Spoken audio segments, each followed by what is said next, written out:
देखो भाई, आज के सबक में हमने पढ़ा है कि 3 चीज़ें बर्बाद करने वाली। तो इंसान के अंदर 3 चीज़ें इतनी ख़तरनाक तरीके से आ गई है, ख़ास करके ईमान वालों के अंदर। उसके अंदर पहली चीज़ है लालच और कंजूसी। आज हम हर ईमान वालों को देखें कि इतना लालच करने के अंदर लगा हुआ है, दुनिया को कमाने के अंदर ऐसा लालची बना हुआ है, हर चीज़ के अंदर लालच कर रहा कि कैसे माल आ जाए। दूसरी चीज़ क्या है? अपनी ख्वाहिशात के ऊपर चलना, अपनी ख्वाहिशात के ऊपर चलना। सहाबा कभी भी अपनी ख्वाहिशात के ऊपर नहीं चले। जहाँ ख्वाहिशात का मसला है, सहाबा ने ख्वाहिशात को छोड़ दिया।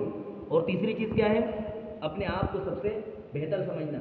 आज उम्मत का हाल ये हो गया है कि हर आदमी अपने आप को सबसे बेहतर समझने की कोशिश कर रहा है। अगर वो दीनदार है तो दीन के एतबार से अपने आप को बेहतर समझने की कोशिश कर रहा है। ये नहीं होना चाहिए, ये नहीं होना चाहिए। क्या मालूम अल्लाह के नज़दीक इसका मकाम कितना बड़ा है, अल्लाह के नज़दीक कौन कितना ज़्यादा महबूब और करीब है।